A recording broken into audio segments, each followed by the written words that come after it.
Bonjour à tous et bienvenue dans le 4e jour de notre défi 10 jours pour méditer le sermon sur la montagne. Nous allons finir aujourd'hui le chapitre 5 de l'évangile de Matthieu. Je vous rappelle que le sermon sur la montagne s'étend du chapitre 5 au chapitre 7 de l'évangile de Matthieu. C'est parti pour la lecture.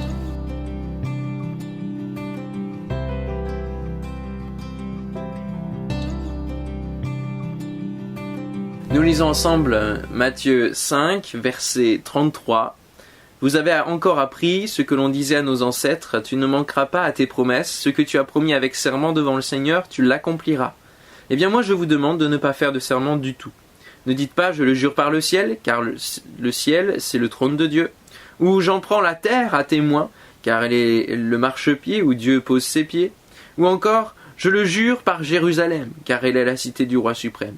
Ne dites pas davantage, je le jure sur ma tête, car vous n'êtes même pas capable d'y faire pousser un seul cheveu blanc ou noir à volonté.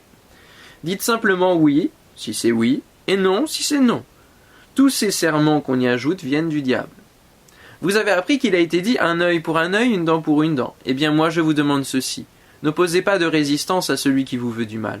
Au contraire, si quelqu'un te gifle sur la joue droite, présente-lui aussi l'autre. Si quelqu'un veut te faire un procès pour avoir ta chemise, ne l'empêche pas de prendre ton vêtement. Et si quelqu'un vient te réquisitionner pour t'obliger à lui porter un fardeau sur 1 kilomètre, porte-le sur 2 kilomètres avec lui. Donne à celui qui te demande, ne tourne pas le dos à celui qui veut t'emprunter quelque chose. Vous avez appris qu'il a été dit, tu témoigneras de l'amour à ton ami et tu auras de la haine pour ton ennemi. Eh bien moi je vous le dis, témoignez de l'amour à vos ennemis, et priez pour ceux qui vous poursuivent de leur haine. Ainsi vous vous comporterez vraiment comme les enfants de votre Père Céleste, car lui, il fait luire son soleil sur les méchants aussi bien que sur les bons, il accorde sa pluie à ceux qui font sa volonté, comme à ceux qui ne la font pas. Si vous aimez seulement ceux qui vous aiment, allez-vous prétendre à une récompense pour cela? Les truands eux-mêmes n'en font-ils pas autant? Et si vous réservez votre bon accueil aux gens de votre milieu, si vous êtes seulement aimable avec vos amis, que faites-vous là d'extraordinaire? Est-ce que les gens de tous les pays n'agissent-ils pas de même? Vous donc, soyez parfaits, tout comme votre Père Céleste est parfait. Alors nous avons vu hier déjà 2 commandements de l'Évangile et qui sont rappelés de l'Ancien Testament. Et voici donc le 3e, tu ne manqueras pas à tes promesses, ce que tu as promis avec serment devant le Seigneur, tu l'accompliras. Pour éviter tout vœu et serment inutile, Jésus indique qu'il vaut mieux ne pas faire de serment du tout. En effet, rappelez-vous notamment cette histoire de Jephthé dans l'Ancien Testament. Nous pouvons lire, donc Jephthé fit un vœu à l'Éternel et dit « Si tu livres entre mes mains les fils d'Amon, quiconque sortira des portes de ma maison au-devant de moi, à mon heureux retour de chez les fils d'Amon, sera consacré à l'Éternel et je l'offrirai en holocauste. » Malheureusement, l'histoire nous dit que il va bien sûr vaincre les fils d'Amon et puis il va retourner tout fier et tout heureux d'avoir donc eu la victoire. Et qui va sortir de sa maison, aux portes de sa maison? Eh bien, c'est sa fille. Et voici sa fille sortie au-devant de lui avec des tambourins et des danses. C'était son unique enfant, il n'avait point de fils et point d'autre fille. Dès qu'il la vit, il déchira ses vêtements et dit « Ah, ma fille, tu me jettes dans l'abattement, tu es au nombre de ceux qui me troublent, j'ai fait un vœu à l'Éternel et je ne puis le révoquer. » Et puis il va la laisser libre pendant un temps, et puis ensuite il va la consacrer à l'Éternel, il va mettre en application le vœu qu'il avait fait. Tout simplement, c'est une histoire terrible pour Jephthé, mais il nous arrive parfois d'avoir aussi des vœux, des intentions, des prières qui se retrouvent exaucées parce que nous sommes engagés dans cette prière. Nous avons dit Seigneur, si tu fais cela pour moi, alors je ferai cela. Et Dieu lui tient sa parole, il exauce la prière. Et à nous aussi de mettre en pratique notre parole, ce dans quoi nous sommes engagés. Il nous arrive parfois donc d'avoir fait des vœux pris dans un élan qui étaient assez bêtes et qui finalement nous ont mis dans l'embarras face à Dieu et face peut-être aussi aux hommes. Alors attention à nos paroles, encore une fois. Vous connaissez le pouvoir de la langue et l'apôtre Jacques nous en parle dans sa lettre où il dit de même la langue est un petit membre et elle se vante de grandes choses. Voici comme un petit feu peut embraser une grande forêt. Et c'est vrai que la langue peut démarrer parfois sur une rumeur, sur un engagement comme cela, sur une promesse lancée, peut emmener assez loin. Alors ne faites pas de promesses, pas de serments, ne jurez pas non plus, c'est ce que nous dit le Seigneur. Aujourd'hui, on a beaucoup de sur la tête de ma mère, etc. Beaucoup de choses comme cela, mais finalement, il nous faut comprendre que tout ce que nous pouvons dire de cette manière met en déshonneur ceux que nous invoquons. Alors tout simplement que notre oui soit oui, que notre non soit non, et nous gagnerons en crédibilité et en sérieux, tout simplement. Ce qu'on y ajoute vient du diable. C'est une remarque très importante qui nous fait comprendre que nous ne devons pas jouer avec nos paroles. Pourquoi ? Parce que finalement, quand on jure sur quelqu'un d'autre, on dégage notre responsabilité tout simplement sur quelqu'un d'autre, et Dieu désire que nous assumions ce que nous engageons. Nous voyons maintenant une autre parole qui fait suite et qui est vous avez appris qu'il a été dit un œil pour un œil, une dent pour un dent. Alors cela ne fait pas partie des 10 commandements, mais c'est un commandement de Dieu qui a été donné à Moïse pour le fonctionnement interne du peuple hébreu. Nous pouvons le retrouver dans Exode chapitre 20 versets 23 à 25. Mais s'il y a accident, tu donneras vie pour vie, œil pour œil, dent pour dent, main pour main, pied pour pied, brûlure pour brûlure, blessure pour blessure, meurtrissure pour meurtrissure. Nous appelons ça la loi du talion. Talion qui vient du latin, qui veut dire tel, pareil. Donc les premières traces de la loi du talion ont été trouvées dans le Code d'Hammurabi, recueil de lois du roi de Babylone qui a régné entre 1792 et 1750 avant Jésus-Christ, et elle disait: si quelqu'un a crevé l'œil d'un homme libre, on lui crèvera l'œil, si quelqu'un a cassé une dent d'un homme libre, on lui cassera une dent, etc. S'il peut donc paraître barbare d'entendre ce genre de paroles, ce genre de justice, c'était un système d'application de peine limitée qui permettait aux gens de ne pas faire justice eux-mêmes finalement, avec une escalade possible dans les réponses.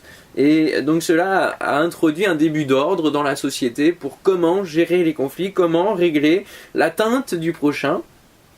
Et même si c'était pas la meilleure des lois et la meilleure des solutions, ça correspondait à cette époque-là et c'était important qu'elle y soit. Alors Jésus vient améliorer ce commandement en disant que l'on rende l'appareil mais dans l'autre sens, en tendant l'autre joue, en donnant à un autre vêtement un vêtement en plus, en ajoutant 1 kilomètre de plus que demandé. Au final, c'est se donner. Cela peut paraître complètement fou et inhumain, humiliant et inadmissible que d'entendre de tendre l'autre joue, que de porter un fardeau pendant plus alors que ça nous est simplement imposé. Pourtant, ce n'est que ce que Jésus a fait du premier au dernier jour de sa vie sur cette terre, de son ministère sur cette terre, jusqu'à la mort de la croix, où c'est vraiment le don de soi.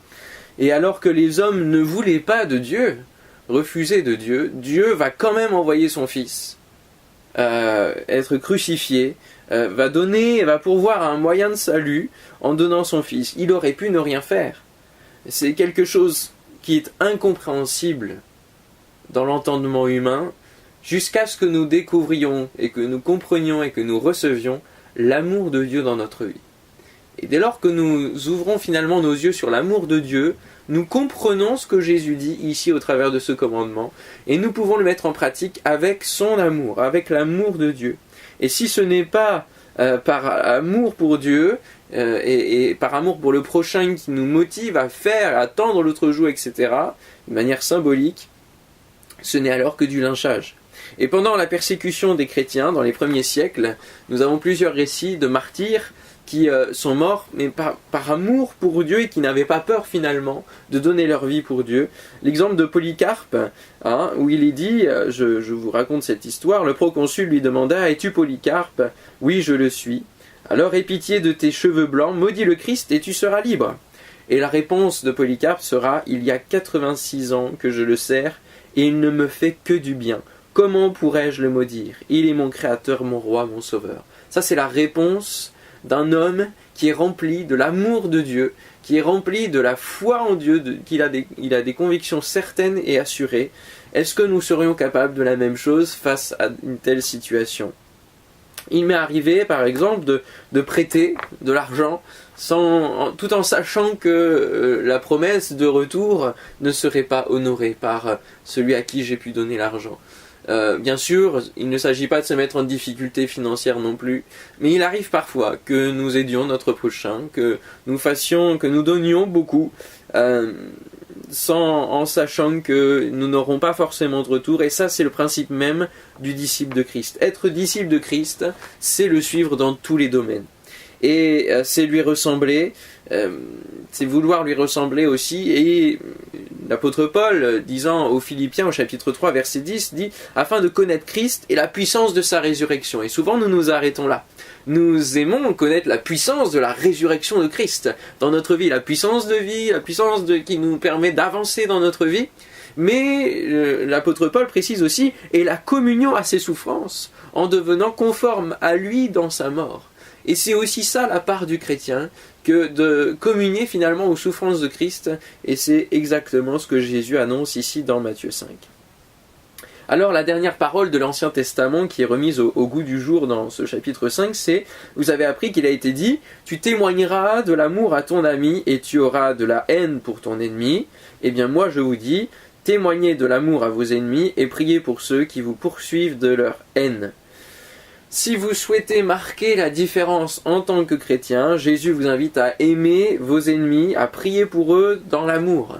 Comment cela peut-il se faire ? Eh bien, en changeant notre regard sur leur vie. Bien souvent, nous ne voyons que de la haine parce que c'est cela qui est manifesté, qui est exprimé, mais avec le regard de Dieu, nous pouvons comprendre qu'ils ne connaissent peut-être pas Dieu. Et qu'ils font cela tout simplement parce qu'ils n'ont que ce seul moyen d'expression, ou alors parce que derrière se cache une souffrance qu'ils ne savent pas gérer et qu'ils l'expriment comme cela. Alors bien sûr, nous ne devons pas rester ce punching ball en quelque sorte sur lequel ils peuvent exprimer leur souffrance et leur méchanceté, mais l'amour sera la meilleure des réponses. Et bien souvent, un harcèlement, une méchanceté qui est provoquée sur nous peut vite s'arrêter à partir du moment où nous manifestons l'amour de Dieu pour eux. Cela les coupe dans leur élan parce qu'ils ne savent pas comment réagir face à cet amour. Et j'aimerais citer finalement un témoignage, celui de Nicky Cruz. J'aimerais vous dire que bien souvent les ennemis arrêtent lorsqu'ils en fassent la manifestation de l'amour et non pas la surenchère de violence. Connaissez-vous l'histoire donc de Nicky Cruz qui était chef de gang à New York et qui va finalement recevoir la visite d'un pasteur qui s'appelle David Wilkerson. Et il raconte ici, un jour, un drôle de pasteur de Pennsylvanie est venu dans notre quartier. La police voulut le décourager en disant « N'entrez pas dans cette jungle, ce sont des animaux, c'est une zone de guerre. » Il avait vu notre photo dans le magazine Life et il voulait nous prêcher la bonne nouvelle, à nous, les Mouse Mouse. Son nom est David Wilkerson. Dieu ira avec moi, disait-il à la police. Il avait vraiment une allure d'un campagnard, maigre comme un spaghetti, avec de grosses lunettes. Je l'ai frappé.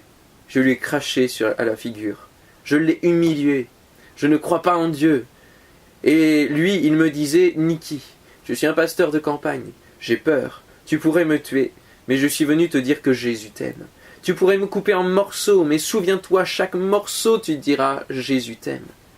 Je lui ai volé ses vêtements et son argent, j'ai démonté sa voiture, il n'avait plus d'endroit où se réfugier. Il marchait sans chaussures, mais pendant 2 semaines, partout où j'allais, dans les bus et dans les dancing, le jour et la nuit, cette parole me revenait à l'esprit, Nicky, Jésus t'aime. C'est le même amour avec lequel nous devons être motivés et avec lequel nous devons marcher sur cette terre au quotidien. Il n'y a aucune difficulté à aimer et à aider ceux qu'on aime et qui nous aiment, mais Jésus nous demande d'aller plus loin et d'aller vers tous. À la vue des commandements de l'Ancien Testament, on peut encore dire « je les respecte tous », mais à la vue des commandements renforcés par Jésus, on ne peut plus rien dire et nous ne pouvons que reconnaître notre nature humaine pécheresse qui tend vers le mal, vers les coups en douce, vers le profit, vers son propre intérêt avant celui des autres. Et Jésus termine ce chapitre en disant « soyez donc parfaits, comme votre Père céleste est parfait. » La perfection n'est pas de ce monde, et nous tendons toujours vers le mieux et vers la progression, vers la croissance. Mais si l'amour parfait de Dieu est en nous, alors nous pouvons réellement vivre ces commandements qui paraissent improbables, qui paraissent vraiment difficiles à mettre en pratique. Si l'amour de Dieu parfait est en nous, alors nous pouvons exprimer cet amour parfait autour de nous et au quotidien dans notre vie. Recevons tout ce qui nous vient du Père, tout ce qui contribue à la piété. C'est la parole de Dieu qui nous l'a dit, nous l'avons reçu. Et nous recevons ce qui est parfait. Et alors nous allons vivre des choses vraiment extraordinaires dans notre vie. Et nous allons voir des choses extraordinaires se passer.